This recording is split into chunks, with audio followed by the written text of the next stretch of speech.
Simple thing है, यहाँ पे लिखा है we can implement automation in agile methodology. तो कुछ लोगों का कहना रहता है कि सिर्फ अजाइल में ही ऑटोमेशन पॉसिबल है क्या, वाटरफॉल मॉडल में नहीं है क्या, या तो वी मॉडल में नहीं होता क्या? तो वो होता है, हर जगह पे ऑटोमेशन पॉसिबल होता है, बट सिंपल थिंग है, अजाइल में ऑटोमेशन करने में ज्यादा फायदा रहता है। जैसे कि वी मॉडल में 3-3 महीने का ड्यूरेशन है, वाटरफॉल मॉडल में 3 महीने का ड्यूरेशन है। तो जो कुछ फंक्शनलिटी इस 3 महीने में डेवलप होगी, नॉर्मल कैसे रहता है कि जो कुछ फंक्शनलिटी 3 महीने में डेवलप होती है, उसको ऑटोमेट करने के लिए हमें ज्यादा टाइम जाता है। सिंपल थिंग है, उसको ऑटोमेट करने के लिए ज्यादा टाइम जाता है, रिसोर्सेज ज्यादा इन्वॉल्व करने पड़ते हैं, मैन पावर ज्यादा लगती है, टाइम भी ज्यादा लगेगा। तो ये सारी चीजें हैं। तो अजाइल मेथोडोलॉजी में फायदा क्या है कि हम लोग यूजर स्टोरीज के ऊपर काम करते हैं। तो ऑटोमेशन भी छोटी छोटी यूजर स्टोरी लेके उसको स्टार्ट कर देते हैं हम लोग। मतलब कुछ यूजर स्टोरीज मैनुअल की लेंगे, कुछ यूजर स्टोरीज ऑटोमेशन की लेते हैं। तो इसका फायदा क्या होता है कि छोटा छोटा पार्ट हम लोग ऑटोमेट करते चलते हैं, तो हमें ज्यादा कहीं पे ऐसे डिपेंडेंसी नहीं रह जाती। नहीं तो वी मॉडल में कैसे फंक्शनलिटी 3-3 महीने के आप लोगों को ड्यूरेशन है, तो बहुत ज्यादा रिक्वायरमेंट्स रहेंगे, बहुत ज्यादा फंक्शनलिटी रहेगी, तो ऑटोमेशन भी बड़ा रहेगा, तो उसमें टाइम कंज्यूमिंग थिंग रहती है। उसके हिसाब से अगर कुछ बड़े फंक्शनलिटी में चेंजेस भी आते हैं, तो वापस वो सारा पार्ट चेंज हो जाता है। लेकिन यहाँ पे देखो, एक यूजर स्टोरी के ऊपर आप काम कर रहे हो और उसको ऑटोमेट कर रहे हो। ऑटोमेशन फॉर एग्जांपल 50% हो गया उस यूजर स्टोरी का, एंड फिर रिक्वायरमेंट चेंज हो गई, तो भी ज्यादा इंपैक्ट नहीं करता। क्यों? क्योंकि हम स्पेसिफिक उसी फंक्शनलिटी को ऑटोमेट कर, उसके साथ अदर फंक्शनलिटी नहीं ऑटोमेट हो रही। तो फायदा यही रहता है ऑटोमेशन का कि अजाइल मेथोडोलॉजी में यूजर स्टोरीज रहती एंड उसमें रिक्वायरमेंट चेंज भी हो गए, तो भी सिर्फ उसी पार्ट में ही चेंजेस होते हैं, अदर पार्ट्स में नहीं। नहीं तो नॉर्मली वी मॉडल या तो वाटरफॉल मॉडल में कैसा है, बड़े बड़े फंक्शनलिटी रहेगी। अगर किसी फंक्शनलिटी को मैंने ऑटोमेट कर लिया, बड़ी फंक्शनलिटी को, और उसमें चेंजेस आ गए, तो ऑटोमेशन भी पूरा चेंज करना पड़ता है, कोड पूरा चेंज करना पड़ेगा।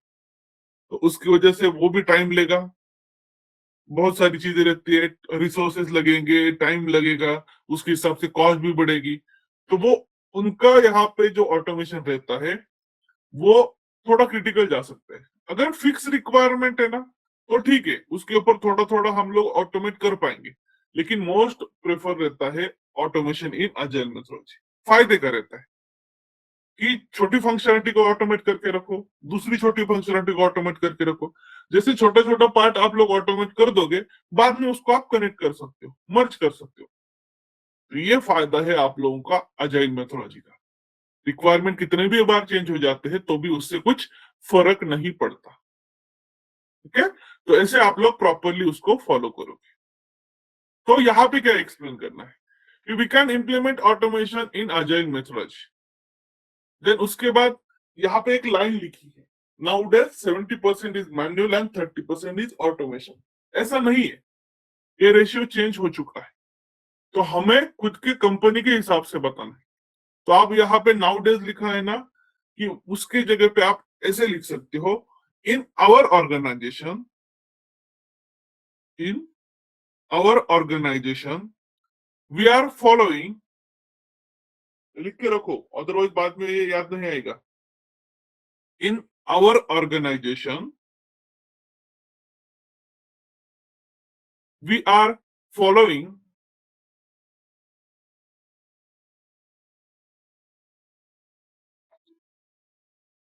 70% manual testing, we are following 70% manual testing and 30% automation testing.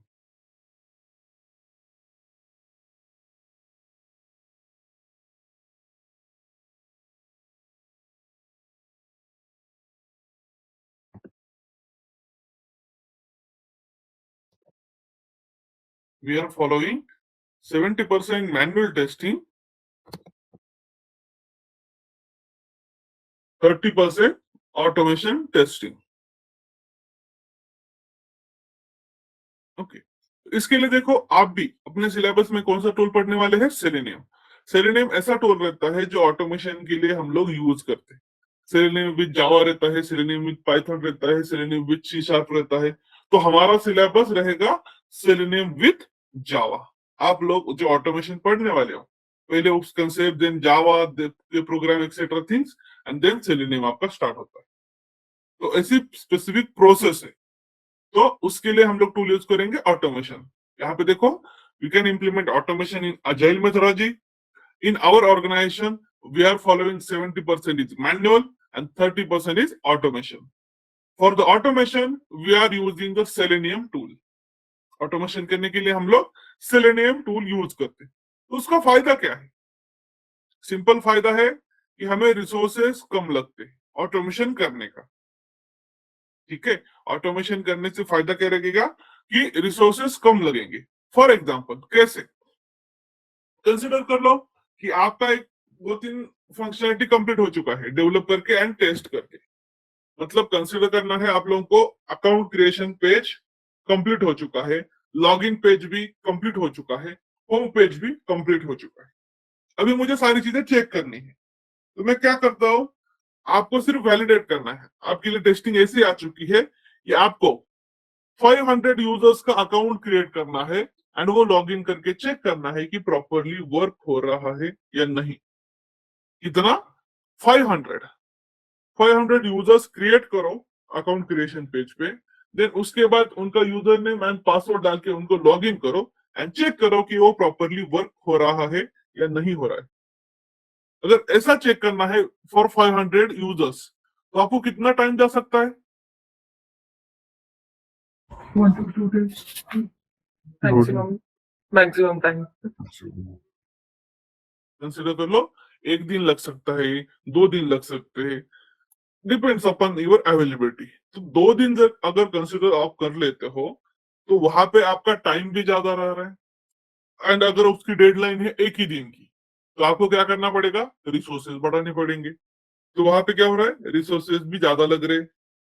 तो अगर ऐसा स्पेसिफिक थिंग है, तो वहां पे क्या होता है, अगर आपके ऊपर प्रेशर है, आपको डेडलाइन में सारी चीजें कंप्लीट करनी, तो आप लोग क्या करोगे? आप तो ह्यूमन हो, बहुत होशियार रहते हो। आप क्या करते हो? पहले 100 यूजर नेम पासवर्ड डाल के चेक करोगे, देन उसके बाद 15-20 या तो 50 स्किप कर दोगे। उसके बाद आगे जाके थोड़ा चेक करोगे, देन अगेन थोड़ा बहुत स्किप कर दोगे। क्यों? क्योंकि human tendency, that's it, mindset रहता है हमारा, चलो थोड़ा बहुत स्किप कर लेते, क्या फर्क पड़ता है। बट अगर गलती से उसी में कुछ प्रॉब्लम हुआ, तो उसी यूजर नेम एंड पासवर्ड में कुछ प्रॉब्लम हुआ, तो क्या पता हमें।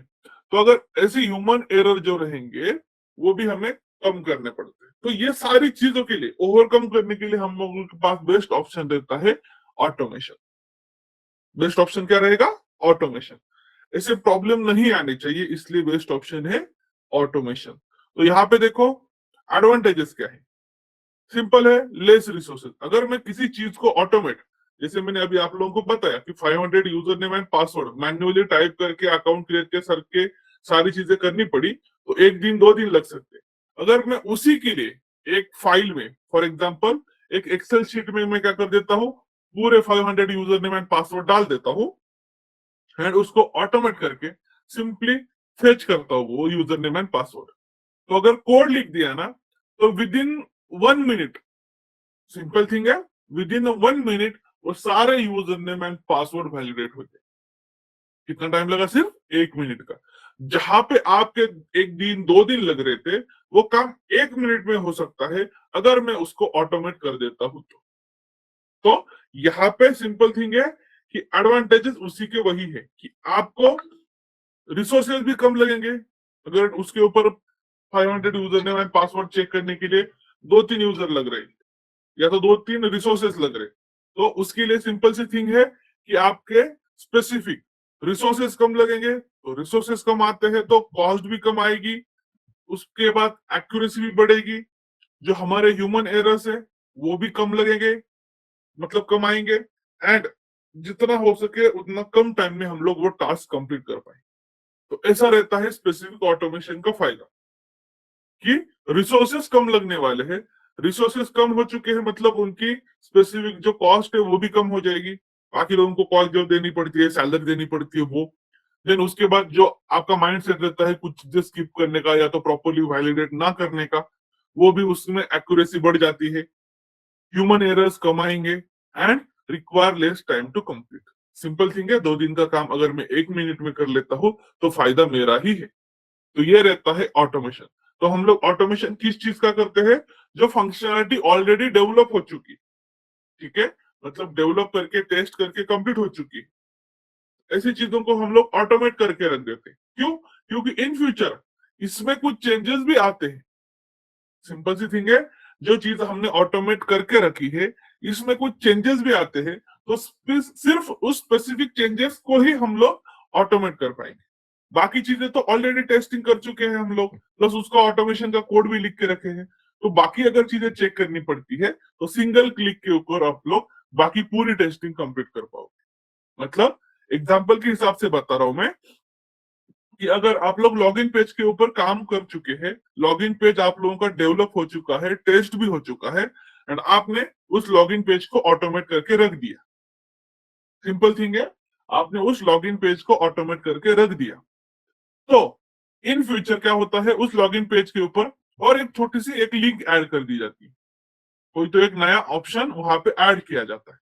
तो हम लोग क्या करेंगे, वो नया ऑप्शन मैन्युअली टेस्ट कर देंगे, ठीक है, बट उसकी वजह से अदर फंक्शनलिटी के ऊपर प्रॉब्लम नहीं होना चाहिए। वो न्यू फंक्शनलिटी ऐड करने के लिए, सॉरी ऐड करने की वजह से अदर जो पुरानी फंक्शनलिटी है उसके ऊपर इम्पैक्ट नहीं होना चाहिए।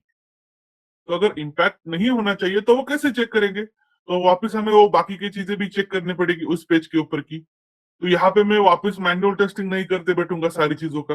बेस्ट ऑप्शन है, ऑलरेडी मैंने कोड लिख के रखा है, सिर्फ ऑटोमेशन का कोड एग्जीक्यूट करना है। मतलब सिंगल क्लिक के ऊपर आपकी टेस्टिंग पूरी हो जाती है उस पेज की। तो वहां पे इजीली समझ में आएगा कि किसी चीज के ऊपर इम्पैक्ट हुआ है या नहीं हुआ है। तो ये फायदा है आप लोगों के ऑटोमेशन का। इसलिए ऑटोमेशन अभी कंपनी मोस्टली फायदे में करती है। हर एक चीज को ऑटोमेट करना चाहती है कंपनीज, जितना हो सके उतना। लाइक कुछ कंपनीज में 50-50 चलता है, मैनुअल 50 ऑटोमेशन 50। कुछ कंपनीज में अभी क्राइटेरिया पूरा टोटली डिफरेंट हो चुका है, 70% ऑटोमेशन करते हैं, 30% मैनुअल टेस्टिंग करते हैं। तो ऐसा भी सारा स्पेसिफिक पार्ट चले, लेकिन 100% ऑटोमेशन अभी तक सक्सेसफुली नहीं फॉलो हुआ। क्यों? क्योंकि आपको आगे जाके पता चलेगा, जैसे कि बारकोड रहते हैं, कैप्चा रहता है, ये सारी चीजें अभी तक ऑटोमेट नहीं कर पाए with the help of selenium बोल रहा हूँ। अदर टूल्स यूज करके, थर्ड पार्टी टूल्स यूज करके ये सारी चीजें भी अभी होता है। सो स्पेसिफिक आप लोगों को ऑटोमेशन के ये डिफरेंट डिफरेंट फायदे, इसीलिए हम लोग अजाइल मेथोडोलॉजी में ऑटोमेशन यूज करते हैं। ये एडवांटेज समझ में आ रहा है सब लोगों को? Yes, sir. Yes, sir. Yes, sir. Yes, sir. Yes, sir. Yes, sir. Yes, sir. Okay, Yes, yes, sir. Yes, sir. उसके बाद है सिंपल सा पार्ट, वो है स्प्रिंट वाइज डिलीवरी। इसका मीनिंग क्या है अच्छी तरह से सुन लो। स्प्रिंट वाइज डिलीवरी मतलब क्या है कि हम वी मॉडल में या तो वाटरफॉल मॉडल में प्रोजेक्ट का ड्यूरेशन, मतलब एक फंक्शनलिटी का ड्यूरेशन हम लोगों का क्या है, 3 महीने का है। सिंपल सी थिंग है, 3 महीने का ड्यूरेशन है। तो प्रोजेक्ट 3 महीने में खत्म नहीं होता, एक पार्ट कंप्लीट कर लेते हैं हम लोग 3 महीने में। तो एग्जाम्पल के हिसाब से नीचे क्या दिया है आप लोग, एग्जाम्पल क्या है कि अगर हम लोग एक रिलीज 3 महीने में कर लेते हैं, इसका मीनिंग क्या होता है कि अगर 3 महीने में आप जितनी सारी फंक्शनलिटी डेवलप कर लेते हो, टेस्ट करते हो, उसको एक बार रिलीज कर देते हैं। रिलीज मतलब कस्टमर को दे देते, प्रोडक्शन में डाल देते। तो 3 महीने के हिसाब से कंसिडर कर लो। एग्जाम्पल, कभी 4 मॉड्यूल, कभी 5 मॉड्यूल, कभी 6 मॉड्यूल आप लोग कंप्लीट कर लेते। कभी कभी एक मॉड्यूल भी कंप्लीट नहीं होता, कभी कभी 1-2 मॉड्यूल हो जाते। तो ये डिपेंड करता है फंक्शनलिटी कितनी बड़ी है। वो आपके स्क्रीन के सामने सिर्फ एक एग्जाम्पल दिया है कि 3 महीने में कंसिडर कर लो आप लोगों ने 5-6 मॉड्यूल्स कंप्लीट कर लिए, छोटे छोटे 5-6 मॉड्यूल आप लोगों ने कंप्लीट कर लिए। बट अजाइल का एंड वी मॉडल का ड्यूरेशन का हिसाब से चेंजेस है। तो वी मॉडल का ड्यूरेशन या तो वाटरफॉल मॉडल का ड्यूरेशन 3 महीने का है। तो आप कितने भी मॉड्यूल कंप्लीट कर लेते हो 3 महीने में, तो रिलीज आप एक ही बार कर सकते हो 3 महीने के बाद। कंसिडर कर लो, एक फंक्शनलिटी मेरी कंप्लीट हो चुकी है 20 दिन में या तो 1 महीने में, तो भी अगर मुझे रिलीज करना है तो 3 महीने के लिए वेट करना पड़ता है। उसको प्रोडक्शन में डालने के लिए 3 महीने के लिए वेट करना पड़ता है। तो 1 साल में आपके रिलीज कितने होंगे? सिर्फ एंड सिर्फ 4। 3-3 महीने के हिसाब से आप 4 ही बार रिलीज कर पाते हो। बट अजाइल मेथोडोलॉजी में ऐसा नहीं है। आपकी स्प्रिंट का ड्यूरेशन ही 1 महीने का है। तो अगर एवरी मंथ कस्टमर को चाहिए वो चीज आपने डेवलप की, जो है टेस्ट की, वो चीज अगर प्रोडक्शन में डालनी है तो आप एवरी मंथ रिलीज दे सकते हो। ये फायदा है अजाइल मेथोडोलॉजी का। आपको 3-3 महीने के लिए वेट करने की जरूरत नहीं पड़ती। आप लोग सिंपली 1 महीने के ड्यूरेशन में जितना काम कंप्लीट कर चुके हैं उसको रिलीज कर सकते हो, उसको प्रोडक्शन में डाल सकते हो। तो 1 महीने में अगर आप एक मॉड्यूल भी कंप्लीट कर लेते हो या तो 2 मॉड्यूल भी कंप्लीट कर लेते हो तो भी आप लोग उसको रिलीज कर पाओगे। एंड एवरी मंथ अगर आप रिलीज कर पाते हो तो 1 साल में आप 12 रिलीज दे सकते हो। इसमें फायदा कस्टमर का भी रहता है और आप भी सॉर्टेड रहते हो। सो अजाइल मेथोडोलॉजी का फायदा क्या है? आप एवरी मंथ रिलीज दे सकते हो। इतना ही उस स्प्रिंट वाइज डिलीवरी का फायदा है, मतलब एडवांटेज का फायदा है। एवरी मंथ आप वो स्पेसिफिक चीज को रिलीज कर सकते हो जो कुछ आपने डेवलप किया है वो। वाटरफॉल मॉडल या तो वी मॉडल में कैसा था, आपने 10 दिन में भी कोई एक फंक्शनलिटी डेवलप की, अगर कस्टमर को चाहिए तो भी हम लोग 3 महीने के लिए शेयर नहीं कर सकते, वो लोग मतलब रिलीज नहीं कर सकते। तो है उनका डिसएडवांटेज। स्पेसिफिक ऐसी सारी चीजें आपको बतानी पड़ती है कि वी मॉडल में या तो वाटरफॉल मॉडल में 3 महीने का ड्यूरेशन है, तो 3 महीने में जितनी सारी चीजें कंप्लीट होगी फिर हम लोग 3 महीने के बाद उसको रिलीज कर देते हैं। तो 1 साल में हम लोग सिर्फ 4 ही बार रिलीज दे पाते। बट अजाइल मेथोडोलॉजी में आप एवरी मंथ रिलीज दे सकते हो अगर कस्टमर को चाहिए तो। वो बोल देता है इस महीने का जो फंक्शनलिटी कंप्लीट हो चुका है उसको डिप्लॉय करो, आप कर सकते। तो ये अजाइल मेथोडोलॉजी का फायदा है। Every month 1 release. तो 1 महीने में एक मॉड्यूल कंप्लीट कर लेते हो तो भी ठीक है, आधा मॉड्यूल कंप्लीट कर लेते हो तो भी कोई प्रॉब्लम नहीं। बट फायदा ये है कि एवरी मंथ आप रिलीज कर सकते हो, तो 1 साल में आप 12 बार रिलीज दे सकते हो। ऐसा नहीं कि एवरी मंथ देते ही है, रियलिटी में एवरी मंथ रिलीज नहीं होता। बट अगर कभी भी कस्टमर पूछता है कि इस चीज का मुझे रिलीज चाहिए या तो वो प्रोडक्शन में डाल दो, आप डाल सकते हो। ये है फायदा अजाइल मेथोडोलॉजी। तो आपको यही कंपैरिजन बताना है। तो एग्जांपल के हिसाब से बताए कि 3 महीने में आप 5-6 मॉड्यूल कंप्लीट कर सकते हो, 1 महीने में 1-2 मॉड्यूल, हाँ कितने भी हो सकता है, ये फंक्शनलिटी के ऊपर डिपेंड कर सकता है। हम लोग नहीं पहले ही प्रिडिक्ट कर सकते कि 3 महीने में इतने मॉड्यूल कंप्लीट ही होंगे, 1 महीने में इतना कंप्लीट ही होता है, ऐसा नहीं। डिपेंड्स अपॉन द फंक्शनलिटी, कितना टाइम लगता है डेवलपमेंट के लिए, कितना टाइम लगता है टेस्टिंग के लिए, उसके हिसाब से मॉड्यूल कितना भी डेवलप होने दो। बट वी मॉडल में 3 महीने के बाद ही रिलीज होता है, अजाइल मेथोडोलॉजी में 1 महीने के बाद रिलीज कर सकते हो। ये है स्पेसिफिक उसका डिफरेंस। तो वो है advantage of agile methodology, is nothing but sprint wise delivery. ये समझ में आ रहा है सब लोगों को? Yes, sir. Yes, sir. Yes, sir. Okay, तो हम लोगों ने फर्स्ट स्क्रम मीटिंग, ये एक एडवांटेज देख लिया। दूसरा इम्प्लीमेंटेशन ऑफ ऑटोमेशन, ये भी पार्ट देख लिया। तीसरा स्प्रिंट वाइज डिलीवरी, ये भी पार्ट देख लिया। अभी नेक्स्ट एक लाइन, 1 या 2 लाइन आप लोगों को मैंने लिख के दी थी, वो बताइए कौन सा एडवांटेज था?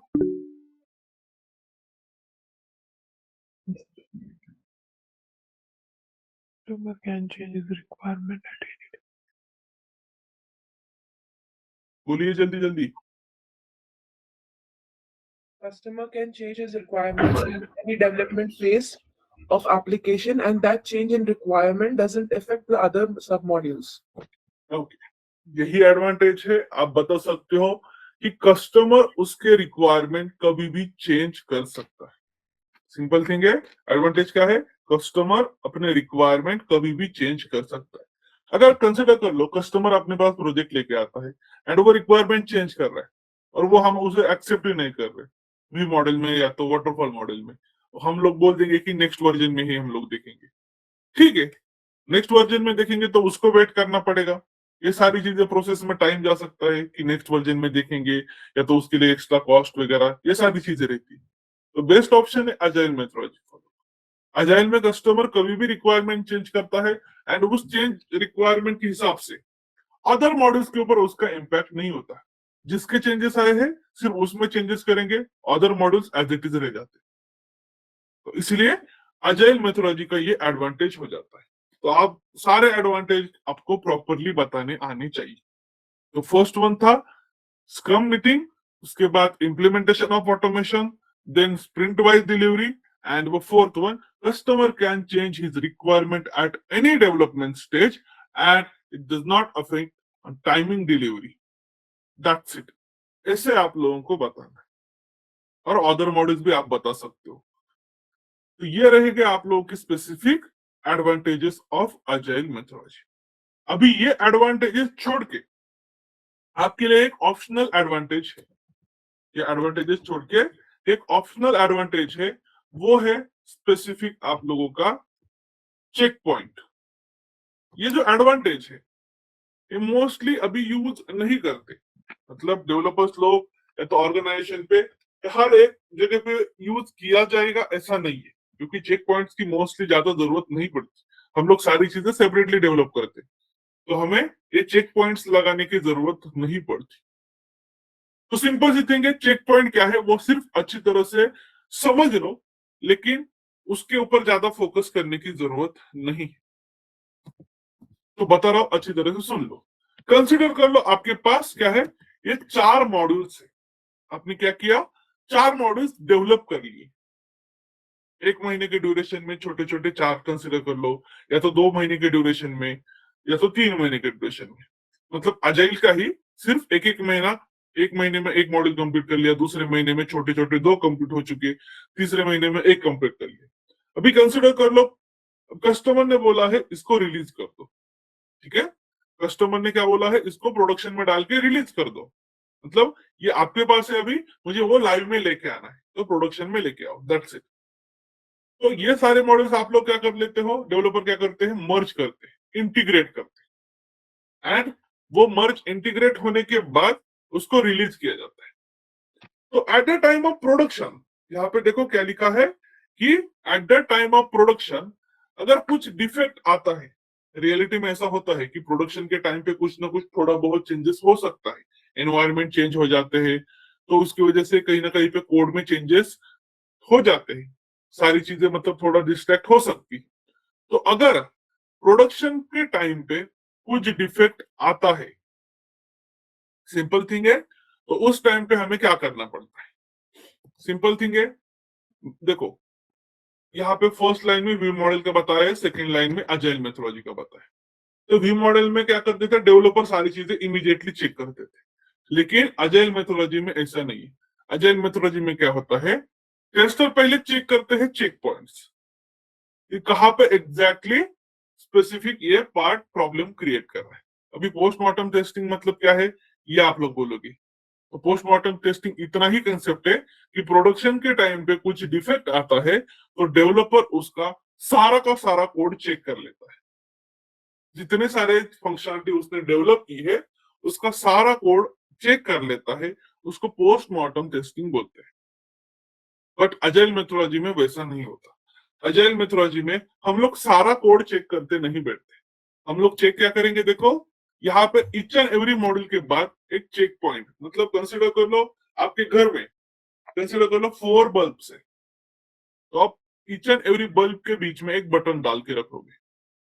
आपको चेक करना है कि एग्जैक्टली कंसीडर करो कि आपने सारे बटन्स एक बार ऑन कर ली, एंड आपका कोई तो एक बल्ब में या तो कनेक्शन में प्रॉब्लम है, कहीं पे तो वायरिंग खराब है। कंसीडर कर लो ये 1 नंबर का बल्ब है, डायग्राम में देखो, सेकेंड नंबर का बल्ब है, थर्ड नंबर का बल्ब है, एंड फोर्थ नंबर का बल्ब।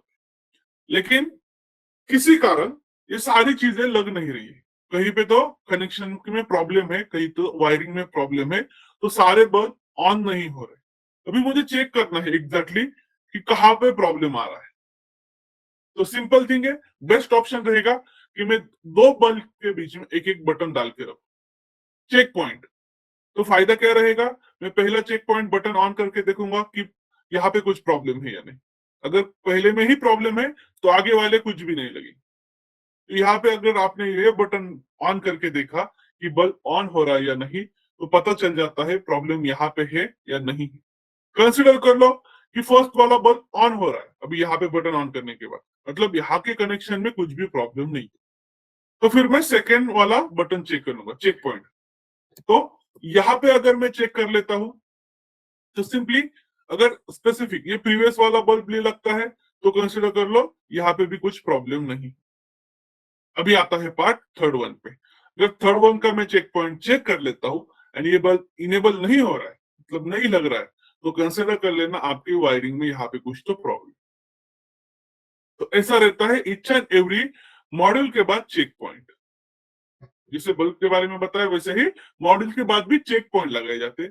चेक पॉइंट मतलब कुछ भी नहीं, एक फंक्शनलिटी रहेगी जिसके ऊपर क्लिक करने के बाद आप लोगों का पूरा कोड ओपन होता है उस स्पेसिफिक मॉड्यूल का। ये जो फर्स्ट मॉड्यूल है इसके लिए अगर ये चेक पॉइंट मैंने असाइन किया है तो उस चेक पॉइंट के ऊपर जब मैं क्लिक कर देता हूं इस मॉड्यूल का पूरा कोड ओपन हो जाएगा एंड वहां पे दिखता है। जैसे कि आप प्रोग्राम लिखते हो, प्रोग्राम लिखते समय अगर आपको एरर आता है तो कौन से कलर में हाईलाइट होता है? Red red colour. Red. Check point अगर हम लोग ओपन कर लेते हैं एंड वहां पे कहीं पे एरर है या तो कहीं पे फंक्शनलिटी में प्रॉब्लम है, सॉरी कोड में, तो वो रेड में हाईलाइट होता है। तो टेस्टर का काम यही रहता है कि चेक पॉइंट के ऊपर क्लिक करो, पहले वाले मॉडल में प्रॉब्लम है या नहीं चेक करो, दूसरे वाले में चेक करो, तीसरे वाले में चेक करो। तो उसको सारा कोड चेक करने की जरूरत नहीं पड़ती। जैसे कि वी मॉडल में क्या होता था, डेवलपर को सारा इन चार के चार अगर मॉडल रहेंगे तो उसका कोड चेक करना पड़ता था, उसको बोलते थे हम लोग पोस्टमार्टम टेस्ट। लेकिन अजाइल मेथोडोलॉजी में ऐसे चेक पॉइंट लगाए जाते हैं। उसका फायदा ये रहता है टाइम सेव होता है एंड हम लोग जल्द से जल्द ढूंढ पाते हैं कि एग्जैक्टली एरर कहाँ पे, इस चेक पॉइंट की वजह से उसको सारे मॉड्यूल चेक करने की जरूरत नहीं पड़ती।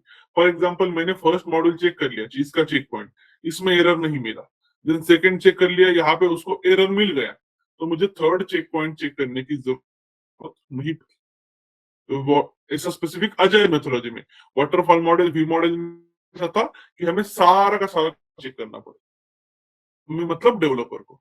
तो दोनों में डिफरेंस क्या है कि वाटरफॉल मॉडल में, वी मॉडल में डेवलपर चेक करते कोड, यहाँ पे टेस्टर सिर्फ चेक पॉइंट चेक करेगा एंड चेक करने के बाद अगर यहाँ पे उसको कहीं पे एरर मिल जाता है तो वो सिंपली डेवलपर को इन्फॉर्म कर देता है कि there is an error in the specific this module, you have to check and resolve.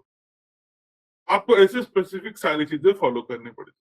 तो चेक पॉइंट का यही फायदा रहता है, एवरी मॉडल के बाद अगर आप चेक पॉइंट असाइन कर देते हो तो प्रोडक्शन के टाइम पे कहीं पे डिफेक्ट आता है तो आप इजीली उसको ढूंढ पाते, मतलब जितना जल्दी हो सके उतना आप ढूंढ पाओ, आपको सारे मॉडल्स के कोड चेक करने नहीं पड़ते।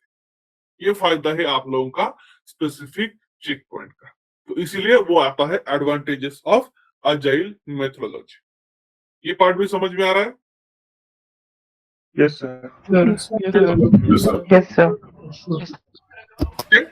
तो हम लोगों ने कंप्लीट कर लिए advantages. First one scrum meeting, second one implementation of automation, third one sprint wise delivery, fourth one customer can change his requirement eight development phase, any development phase, and it does not affect on the any other modules, and fifth one check points। ये सारे के सारे advantages आप लोगों को properly explain करने पड़ते हैं एक एक दो लाइन में। ऐसा नहीं बता रहा हूँ कि सारा का सारा थेरोटिकल पार्ट बताते बैठे, सिर्फ दो लाइन में भी कंप्लीट कर लेते हो उसको अच्छी तरह से तो भी सफिशिएंट है। बट ये सारे एडवांटेजेस आपको बताने आने चाहिए। क्यों? क्योंकि आप लोग अजाइल मेथोडोलॉजी यूज कर रहे हैं, तो किसी ने पूछा कि क्या फायदा है अजाइल मेथोडोलॉजी यूज करके, तो ये फायदे आपको बताने आने चाहिए। ठीक है, तो अभी इसमें कुछ डाउट है तो आप हैंड रेज कर सकते हो। आकाश। सर जो फर्स्ट पॉइंट था इम्प्लीमेंटेशन ऑफ ऑटोमेशन, ये थोड़ा बताइए ना। आपने जो कंपेयर करके बता रहे थे कि हम इसे वी मॉडल में और वाटर मॉडल में भी कर सकते हैं, बट यहाँ पे क्या डिफरेंस है? वी मॉडल वाटरफॉल मॉडल में फंक्शनलिटी ज्यादा रहती है। फॉर एग्जांपल 3 महीने की रहती, तो 3 महीने के इसमें कंसिडर कर लो कि आपने 50% चीजों का ऑटोमेशन कर लिया। फॉर एग्जांपल 3 महीने में 100 रिक्वायरमेंट थी तुम्हारे लिए और तुमने वो 100 रिक्वायरमेंट ऑटोमेट कर ली, मतलब करने के लिए प्लान किया। उसमें से 50 रिक्वायरमेंट आपने ऑटोमेटेड कर ली एंड उस रिक्वायरमेंट में चेंजेस आए। अगर तुमने 50 रिक्वायरमेंट ऑटोमेट कर ली एंड उसमें चेंजेस आए तो तुम्हारा इम्पैक्ट वो सारे के सारे रिक्वायरमेंट जो रहेंगे 50 उसके ऊपर हो जाता है। उसका फायदा होगा क्या? पूरा कोड चेंज करना पड़ेगा, राइट? तो इसीलिए वो इम्पैक्टफुल रहता है सारी चीज। बट अजाइल मेथोडोलॉजी में कैसा रहेगा कि तुम छोटी छोटी यूजर स्टोरी के ऊपर काम करते हो, तो एक एक यूजर स्टोरी को हम लोग ऑटोमेट करते हैं, तो चेंजेस भी आ गए तो स्पेसिफिक उसी यूजर स्टोरी में हमें चेंज करने पड़ते हैं, अदर्स के ऊपर उसका इम्पैक्ट नहीं होता। ये फायदा है आपका इम्प्लीमेंटेशन ऑफ ऑटोमेशन। समझ में आ रहा है? यस ऋतुराज बोलिए। तो सर अजाइल मेथोडोलॉजी में जो चेक पॉइंट रहते हैं उसी टाइम पे ये रहता है ना, और हम मल्टीपल जब मल्टीपल एरर आते हैं तो हम कैसे कॉन्वर्ट करते हैं? ईच एंड एवरी जैसे चेक पॉइंट के ऊपर क्लिक करने के बाद each and every check mute point करो एक बार, वैसी को हो रहा है, एक बार म्यूट करो। हाँ, यही बता रहा हूँ कि each and every check point अगर आप लोग क्लिक कर देते हो तो वहां पे जितने सारे एरर है वो रेड पे हाईलाइट होते हैं। तो मल्टीपल हो या तो एक भी हो, हाईलाइट तो हो ही जाएंगे ना। शामिल sir I have a very very basic question, मतलब क्वेश्चन का आंसर आपने मुझे ऑलरेडी बोल भी रखा है, लेकिन मेरे दिमाग में एक सिनारियो आया। द क्वेश्चन इज कि मॉड्यूल ड्रिवन है हमारा अजाइल मेथोडोलॉजी, लेकिन उसका इम्पैक्ट अगर कस्टमर बीच में कोई रिक्वायरमेंट चेंज करता है तो उसका इम्पैक्ट दूसरे मॉड्यूल पे पड़ता नहीं है। लेकिन इन सम सिनारियो अगर इंटरव्यूअर ने पूछा कि अगर पढ़ रहा है, मतलब है इंटरडिपेंडेंट मॉड्यूल्स है, एक के ऊपर दूसरा मॉड्यूल है, तो इन दैट सिनारियो हम क्या करेंगे, किसको ज्यादा मतलब इम्पोर्टेंस देंगे, फर्स्ट वाले को या सेकंड वाले को, तो और दोनों साइमल्टेनियसली करेंगे? ओके, तो सिंपल थिंग है, ऐसा सिनारियो कब आता है कि एक के ऊपर दूसरा मॉड्यूल डिपेंडेंट है? जब वो दोनों मॉड्यूल एक दूसरे के साथ इंटीग्रेट किए जाते हैं, कनेक्ट किए जाते हैं, तभी आता है। सिंपल सी प्रोसेस है। एंड अगर इंटीग्रेट करने के बाद, मतलब एक दूसरे के साथ कनेक्ट करने के बाद अगर कुछ तो ऐसा डिफेक्ट आता है या तो एरर आता है जो दोनों के ऊपर इम्पैक्ट कर रहा है, तो हमें रूट कॉज जो रहेगा वो फाइनल करके रिजॉल्व करना पड़ता है। That's it. ओके, मतलब जो दोनों में सेम प्रॉब्लम जो आ रहा है या फिर जो जिसकी वजह से प्रॉब्लम आ रहा है वो पहले रिजॉल्व करेंगे एंड देन आफ्टर दैट दोनों मॉड्यूल्स पे वर्क करेंगे। Yes, okay sir. सिद्धांत। सर एक मॉडल, जैसा अभी आप बोल रहे थे कि एक रिलीज पे एक मॉडल पकड़ लो, एक या आधा मॉडल हो जाता है, तो वो आधा मॉडल जो है वो कौन से वेरिएबल्स डिसाइड होते हैं? 80-20 रूल यूज होता है या कैसा, मतलब द बेस्ट? डिपेंड करता है ऑर्गेनाइजेशन एंड अपना प्रोडक्ट ओनर फाइनल करता है ये सारी चीजें। Okay, because majority of the good part of the module अगर क्रिएट होता है तो फिर उसमें something that is covering most part of the module will save the time. तो वो कैसे फॉलो करना है या तो कैसे सारी चीजें मैनेज है, वो सिंपली अपना प्रोडक्ट ओनर फाइनल करेगा। Okay okay. आकांक्षा। सर वो चेक पॉइंट का फर्स्ट लाइन है ना, वो एक बार एक्सप्लेन करोगे क्या? जैसे कि कौन सा वाला? फर्स्ट स्टार्टिंग का फर्स्ट। ओके, तो एक पॉइंट है कि इन वी मॉडल, ठीक है, सिंपल थिंग है, in V model if at the time of production any defect occurs then developer have to do postmortem testing. तो पोस्टमार्टम टेस्टिंग ये कंसेप्ट वी मॉडल में रहती है। तो वी मॉडल में पोस्टमार्टम मतलब क्या है? जैसे अभी हम लोगों ने देखा कि अजाइल में चेक पॉइंट्स है, तो वी मॉडल में चेक पॉइंट्स वगैरह कुछ भी नहीं रहता। अगर कुछ डिफेक्ट आता है प्रोडक्शन के टाइम पे, तो पूरा का पूरा जितने कुछ मॉड्यूल कंप्लीट हो चुके वो सारे मॉड्यूल्स के कोड चेक करने पड़ते हैं डेवलपर को, तो उसको बोलते हैं postmortem testing. Okay, yes sir. और किसी को डाउट?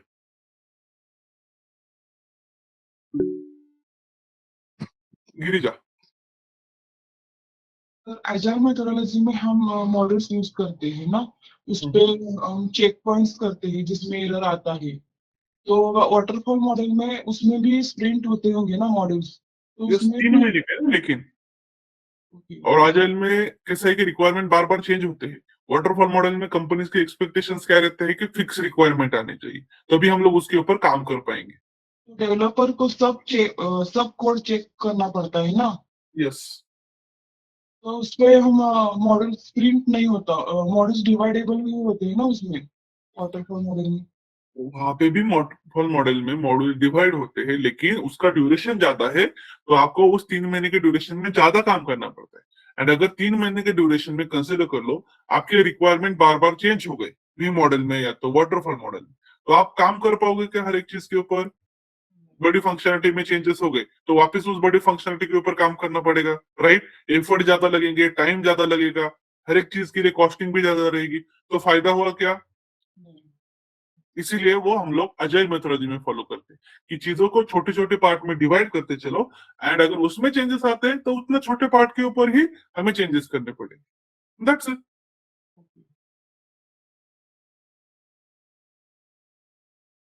तो सब लोगों को अजाइल मेथोडोलॉजी के एडवांटेजेस अच्छी तरह से रीड करने हैं, अंडरस्टैंड करके लेने हैं, डेली मॉक में फॉलो करो। जैसे कि अभी आप लोगों को जो डेली मॉक करते हो उसमें खुद में ऑब्जर्व करो कितना हम लोग अभी 1 महीने में कवर अप कर चुके हैं। जैसे कि कंसीडर कर लो आप आज लोगों सॉरी आप लोगों का 1 महीना कंप्लीट हो चुका है। 8 अक्टूबर को आपकी बैच चालू हो चुकी थी, आज 9 नवंबर है, तो 1 महीना कंप्लीट हो चुका है। 1 महीने में कितना खुद को इम्प्रूव कर लिया देख लो। अगर इम्प्रूवमेंट नहीं है तो एक बार 2-3 बार खुद को सामने आईने के सामने खड़ा करो और बोलो हम लोग क्या कर रहे हैं। क्योंकि ऐसा हो रहा है 1 महीना कंप्लीट होके भी अगर कुछ इम्प्रूवमेंट नहीं है खुद में तो आप करेक्ट ट्रैक पे नहीं हो। तो ये आप लोगों को प्रॉपरली चेक करना है कि आप डेली मॉक कितना सीरियसली कर रहे हो, उसमें डिस्कशन कर रहे हो या तो सिर्फ इंग्लिश में बातें कर रहे हो, ये आपको पता चलेगा। खुद में इंप्रूवमेंट नहीं है तो आगे नहीं बढ़ पाओगे। लास्ट क्वेश्चन राज। सर वो स्टेजेस वाला एग्जांपल के साथ थोड़ा एक्सप्लेन कीजिए ना। कौन से वो जो स्टेजेस? टेस्टर को स्टेजेस के दौरान जो एरर मिलता है तो वो बोलता है कि वो चेक पॉइंट वाला सर। ओके, चेक पॉइंट वाला सिंपल थिंग है कि ईच एंड एवरी मॉडल के बाद एक चेक पॉइंट लगाया जाता है। तो फायदा क्या रहेगा, अगर कहीं पे भी डिफेक्ट आता है तो हम सिंपली उस चेक पॉइंट से इजीली चेक कर पाएंगे कि एग्जैक्टली कौन से मॉड्यूल में एरर है, एग्जैक्टली कौन से फंक्शनलिटी में प्रॉब्लम आ रहा है। तो वो चेक पॉइंट का फायदा है। अगर कंसिडर कर लो कि मुझे 3rd नंबर के इसमें मॉड्यूल में एरर है एंड उसके लिए मुझे सारा का सारा कोड चेक करना पड़ रहा है, तो उसमें मेरा फायदा नहीं है, टाइम ज्यादा जाएगा। तो बेस्ट ऑप्शन है ईच एंड एवरी मॉड्यूल के बाद चेक पॉइंट लगाओ एंड वहां से चेक करो कि एग्जैक्टली एरर कहाँ पे आ रहा है, तो आपका टाइम सेव हो जाता है। जहां पे एरर मिल गया वहां से सॉल्व कर दो, बाकी की चीजें चेक करने की जरूरत नहीं पड़ती ना। तो सर वो चेक पॉइंट होता क्या है एक्चुअली, मतलब चेक क्या पॉइंट मतलब is check nothing but point a function. Consider कर लो एक फंक्शनलिटी जिसके ऊपर क्लिक करने के बाद उस मॉड्यूल का कोड ओपन होता है। ओके। एक फंक्शनलिटी है, दैट्स इट, बाकी कुछ भी नहीं। उसके ऊपर मैं क्लिक कर सर देता हूँ। डेवलपर ने तो सर कोड जब बना लेता है तो उसके बाद तो वो कंपाइल करता है और रिजॉल्व करके भेजता हाँ, है, एक लेकिन चीज चेक होती है, अगर लेकिन क्वालिटी प्रोडक्ट के लिए हमें प्रोडक्शन के बाद भी टेस्टिंग करनी पड़ती। प्रोडक्शन मतलब व्हाट, आप अभी तक डमी एनवायरनमेंट के ऊपर काम करते हो। प्रोडक्शन करना मतलब उसको लाइव एनवायरनमेंट पे लेके आना। एंड अगर लाइव एनवायरनमेंट मतलब एनवायरनमेंट चेंज हो जाता है तो एप्लीकेशन में कुछ हरकतें हो सकती है, तो वो हरकतें हो गई है तो हमें वो चेक करनी भी पड़ती। ऐसा नहीं कि प्रोडक्शन में डाल दिया तो बात खत्म। प्रोडक्शन के बाद भी हमें टेस्टिंग करके एक बार कंफर्म करना पड़ता है कि सारी चीजें प्रॉपरली वर्क हो रही है नहीं, उसको बोलते हैं क्वालिटी प्रोडक्ट। सिंपल टेस्टिंग करके डिप्लॉय कर दिया बात खत्म हो गई, ऐसा कभी भी नहीं होता। इसका मतलब सर कि वैलिडेशन के प्रोसेस के बाद भी एक प्रोसेस होता है ना, यस, कि मतलब जब रिलीज हो गया तो रिलीज होने के मतलब बाद भी मतलब उसको टेस्ट करना है या रिलीज होने के पहले ही टेस्ट करना है? रिलीज होने के पहले भी करते हैं, रिलीज होने के बाद भी करते दोनों टाइम? अच्छा। हैं। यस, अच्छा। तो ये क्योंकि सिर्फ टेस्टर प्रोडक्शन के बाद इन्वॉल्व होगा अगर ना सर एप्लीकेशन में कुछ चेंजेस हो गए तो एनवायरनमेंट चेंज करने के बाद एप्लीकेशन में कुछ चेंजेस हो गए तो क्या करेंगे फिर? सारे रियल टाइम यूजर्स को अगर प्रॉब्लम आए तो उस एप्लीकेशन का कुछ फायदा है क्या? तो सर इसमें तो डेवलपर और टेस्टर दोनों इन्वॉल्व होगा सर? मोस्टली पहले टेस्टर्स रहते हैं। हम्म, टेस्टिंग किसने की है? तो ठीक है, पहला रिस्पॉन्सिबिलिटी तो टेस्टर पे होगा। यस। हाँ, ठीक है। और अगर वो फेल हो गया, मतलब he is not able to resolve that problem, then he will revert back to developer. उसका काम सिर्फ वो प्रॉब्लम ढूंढना है, सॉल्व करने का हम्म, काम डेवलपर का ही रहेगा। ओके सर, ठीक है, ठीक है तो सर। अच्छी तरह से सारी चीजें प्रॉपरली रीड करो। कल के लेक्चर में हम लोग देख लेंगे disadvantages of agile methodology. Clear है सब लोगों को? Yes, sir. Yes, sir. Yes, sir. Yes, sir. Automation lecture है ना आज? ओके, ठीक है सर, ज्वाइन कर लेंगे, तब तक यहीं पे रुकना. चलो then, thank you all, have good day. Thank you, sir. Thank you, sir. Thank you, sir. Good day, sir.